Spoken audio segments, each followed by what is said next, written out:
Hello, I'm Wes Turnbull and welcome to Freemasons The Inside Story. In this episode we chat with Freemasons Victoria Grand Secretary and CEO Peter Henschel.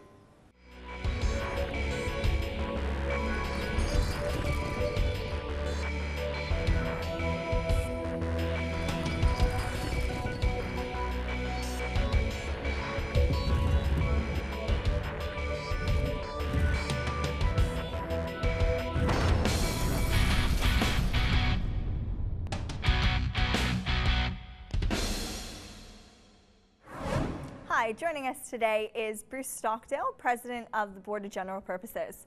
Hi Bruce, thanks for joining us. Thank you, Erin. It's great to be here this afternoon. Bruce, can you tell us about the Board of General Purposes and what role that plays in Freemasons Victoria? The role of the Board of General Purposes is a fairly broad but very important one. The two major roles that the board has is the strategic direction of Freemasons Victoria. The second is the governance factors.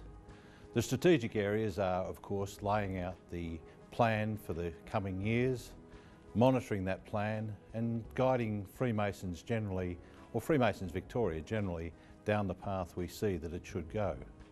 The governance issues cover issues such as finance, controlling the finance, making sure our cash flows are correct, and the other administrative functions that are necessary in any organisation or business.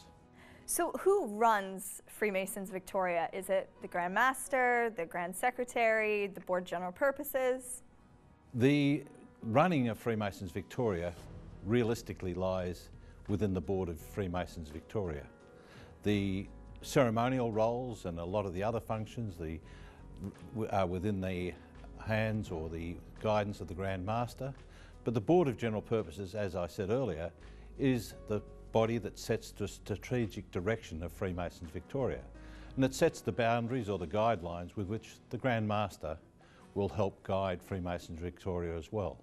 We are the body, much like a company, the board of directors of a company, so we set that direction. The Secretariat, headed up by the Grand Secretary, implements that plan for us. We're also assisted very much by the Senior Grand Officers with their portfolios, the Superintendent of Works, the Grand Superintendent of Education, and other Grand Officers such as those. And so who makes up the Board of General Purposes and how are these gentlemen selected? Board of General Purposes, there are 12 people on the board. Most importantly, 6 of those are directly elected through the Electoral College. That's 6 representatives. Now they're selected through a process. They are nominated through their lodges and they go through the Electoral College. 3 of those retire each 2 years and are eligible to serve 2 terms, one after the other. The other 6 members arrive from a number of different directions. The President of the Board is appointed by the current Grand Master and he's appointed on a year-by-year basis. The Grand Secretary, an employee of Freemasons Victoria, is on the board. The Grand Master and Deputy Grand Master are also on the board, and they are elected by the Electoral College to their specific offices. So that's 2 more officers that are elected. There are 2 other officers, the Grand Registrar, who is an appointment by the Grand Master, and finally the Grand Treasurer, who is elected on the floor of Grand Lodge each 12 months. So that's the 12. Now, you mentioned the Electoral College. Who comprises this and how are they selected? Okay, there are actually 2 electoral colleges. One is the Leadership Electoral College, whose task every 2nd year is to elect the Deputy Grand Master. There are approximately 21 people on that Electoral College, 17 representatives of the 17 districts of Freemasons Victoria, plus a number of appointments. Now their role is fairly simple, is to elect the Deputy Grand Master. The other, or the leadership, that's the Leadership Electoral College, but the Board Electoral College has the duty of electing the board members, and they are elected, as I said, every 2nd year.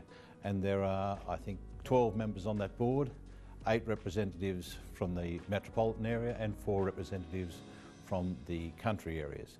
And those members are elected on a regular basis by the members of lodges, out in the lodges on a regular basis. You spoke about the strategic plan. Can you maybe share with us some of the plans or goals for Freemasons Victoria in the coming years? The strategic plan for Freemasons Victoria, if there's one element of it which is paramount, it's to rebuild the membership of Freemasons Victoria. We're an organisation which has been declining in its membership, but the initiatives that have been put into place through that strategic plan and enacted through the portfolio officers, the Grand Superintendent of Membership and the Secretariat have worked towards slowing that decline in membership down and rebuilding our membership. And one of the very important parts of that strategic plan is to try and lower the age of the average Freemason. At the moment that's 67, and the current age or average age of new members is 35. So the more 35-year-olds that we bring into Freemasonry, the lower that average age will be. And our design there is to rebuild the base of Freemasonry, which so then set us up for the next 25 or 50 years again, looking forward. So the membership is paramount in our strategic plan. But also intertwined with that is the need to provide facilities for Freemasons to meet in, and that's our buildings program. So the two, the buildings program and the membership drive and rebuilding of that and engagement of our current membership is the most important parts of it. The third plank of our strategic plan is the philanthropic efforts. Now, the philanthropic efforts of Freemasons come through two particular avenues. One is our current Board of Benevolence, and the second is the Freemasons Foundation. And currently there is a strategic plan to improve the delivery of our philanthropic efforts by combining those two under one single direct management system. And so to drive our philanthropic efforts forward in a united fashion to improve it and improve our service to the community and what we're doing for our own members, but also most importantly what we're doing for the community. So for viewers at home that are maybe on the cusp of calling to find out more information or intrigued about joining Freemasonry, what would you suggest to them? Erin, my advice to anyone that has that interest or even an inkling of an interest is to contact Freemasons Victoria. Now that can be done directly by calling our Secretariat or looking up our website, which is freemasonsvic.net.au. Wonderful, Bruce. Well, thank you so much for joining us today. Thank you, Erin. It's been a pleasure being here.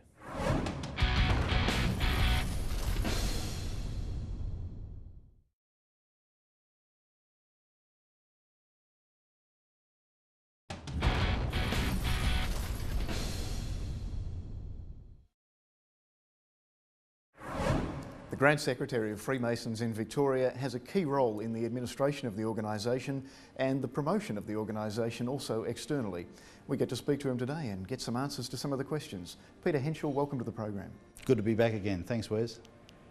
You mentioned that over the years the membership has declined, or at least in more recent times. What of the future for Freemasonry, and in particular here in Victoria? Well, I think with that steady inflow of the 36-year-olds, it all bodes well for the future of Freemasonry.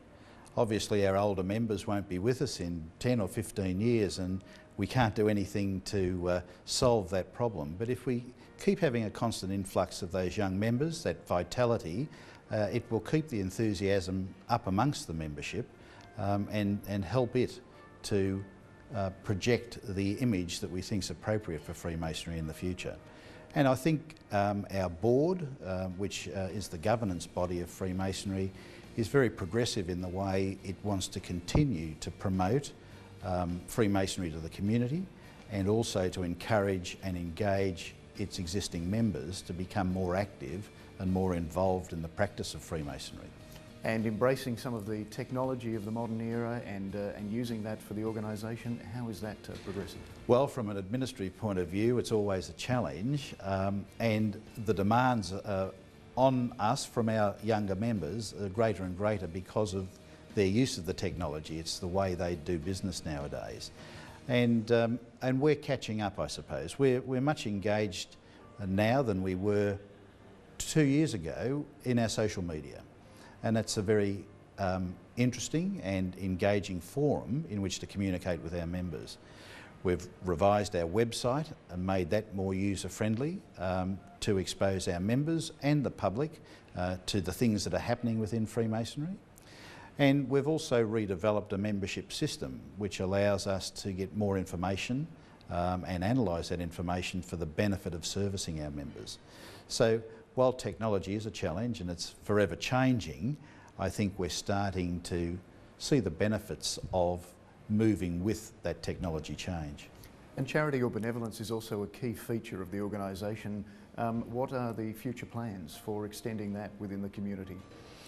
Well, we have a broad based charitable approach that operates at a local lodge level.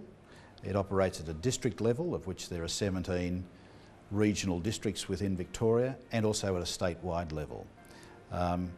We plan to rearrange our charitable and philanthropic giving into a structure that will enable us to better provide for that charity at those levels, by encouraging lodges to be more active and supporting them with additional grants to provide charity in their local areas.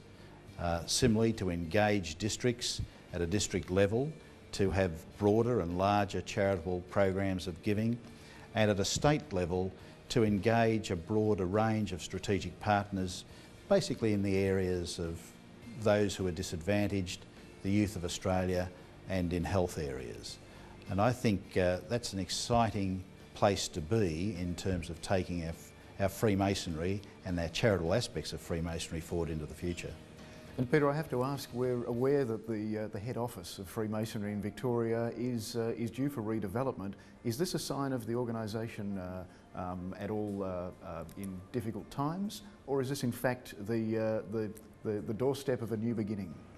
I think it's the latter. I think we're taking an opportunity now to realise the value in the property asset that we've held at Albert Street in East Melbourne. While that's going to be redeveloped, and we will find a home in part of that redevelopment, it will allow funds to be released for application to the service of Freemasonry across the state. And I think if we look at our Masonic buildings broadly across the state, there are 130 odd of them, that were servicing a membership much larger than what we have today. So a natural rationalisation of those buildings, and at the same time an updating of those buildings to make them more contemporary, to fit with the brand image that we want to present, and to be more comfortable for our members and our friends and be places where they want to be. This is a direction that we need to pursue and have been pursuing quite actively for the last 5 or 6 years. There's been an ongoing rationalisation for some time, but we've really stepped that up now, and the redevelopment of the Masonic Centre at East Melbourne is just part of that program of redevelopment that will provide better facilities for Freemasonry in Albert Street, in East Melbourne, but also allow us to realise funds for applications in other programs throughout the organisation.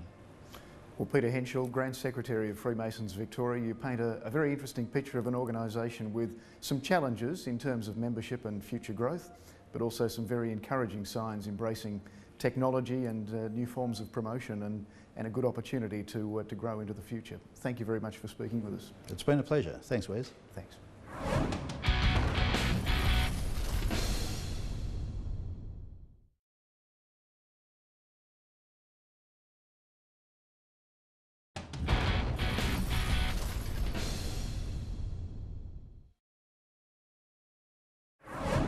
Hi, we're here today at the residence of Allan Paull. Allan, thank you so much for joining us today. Hi Erin, it's lovely to be with you. Allan, you've lived an extraordinarily interesting life. Perhaps you can start with telling us about your career in music and how that all began. Well, the music career started during the war when my mother was doing auxiliary work at the Heidelberg Repatriation Hospital. And on stage they had a concert out there, and there's this young boy who looked a bit like me, about my age, playing the piano accordion. Well, he just took the hearts of all the wounded, sick soldiers there, and she thought it would be wonderful that if one of her sons could take up music and entertain and make people happy as this young boy had done. The musical career, probably biggest thing, life-changing thing for me was when I won Swallows P&A Parade on the Melbourne Town Hall on the old Radio 3KZ. It was a world trip, and I went to England 1957, and I appeared on BBC television with Joe Loss and his orchestra, and did a few at a World Accordion Festival, and that really got me going. And of course, it was only 12 months later that, after coming home, that I joined Freemasonry, 1959. And right from our first initiation, my brother, who played guitar, and we would entertain in the south. It was in those days, it was entertainment in the south, and we did it for many years after that. But music's been a great conduit between me and people. I like people, and you know, to be able to bring some pleasure to them, it's a bonus. And Freemasonry, of course, does that right through in all sorts of ways. We've got people in the task force that get out and do their work. They're relating to people. You go to lodge, you're relating to your friends. You contact each other, and you're always saying, well, you know, see you tomorrow night, or this.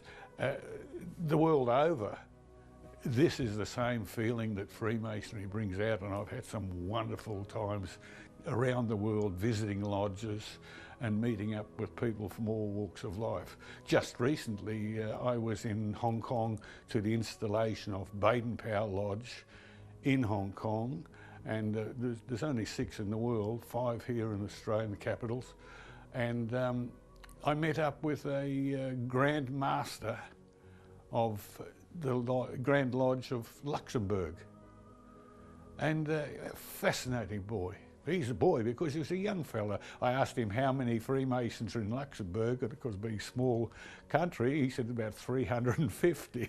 But he was a wonderful friend to talk to, a new friend.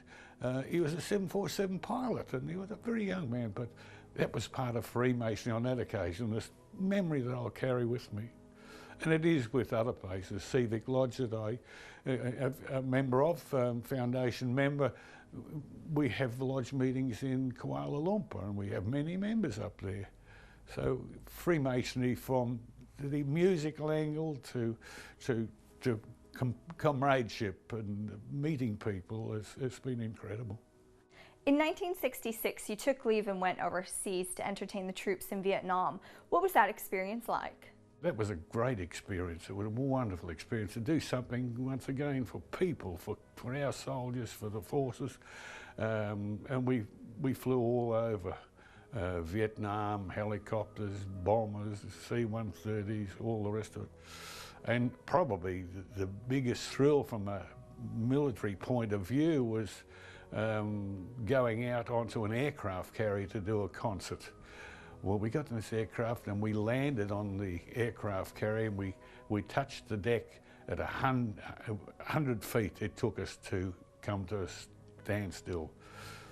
We did the concert, and it was the flagship of the 7th Fleet, a USS Ranger, and we stayed overnight. 3,000 saw the show below deck. 1,800 were working, and next day they saw it on closed circuit TV. We then put on the steam catapult to blast off, and in 2 seconds, 1, 2, we were doing 140 miles an hour. It was incredible. Now, Allan, you studied commercial art, and along the way you've discovered a new art medium in household nails. Can you tell us how you came upon this and what drew you to this?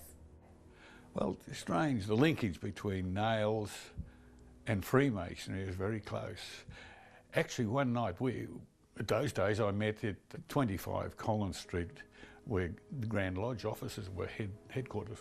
And I'm walking up Collins Street this particular evening, and in front of the Rest Oriental there was a little gift shop. And in the window of this gift shop there was probably about 10 inches square, was this piece of timber, I would presume timber, stretched with canvas, and on this was nailed the stick figure of the state figure, just in lines.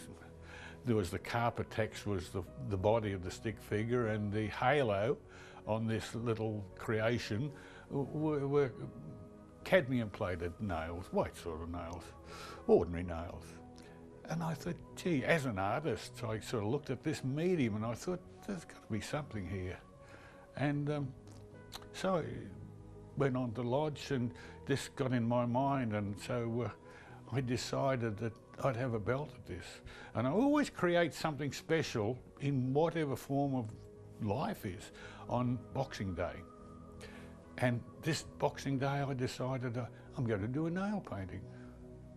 As simple as that. And so I had some designs there that I thought would give me a chance to try this out. I worked hammered nails all day, every nail I could find in the place. I hammered through until New Year's Eve. I finished the first one, Merlin the Magician. And the biggest one, of course, is that I've ever done. It took me 6 months, and it has 30,000 nails in it. I counted every one. It took me 6 months, and I had a running total all the time, and that's in the foyer of Dallas Brooks Hall. I did that to celebrate the centenary of Freemasons Victoria. Allan, we've only touched on some of the things you've accomplished over the years. In all of this, how on earth did you fit in Freemasonry into your life? Oh, that was very important, and probably when I hark back, we fitted in as much as I was a musician in my early years. Whilst I did join as a young person, it was a juggling act for a young fellow.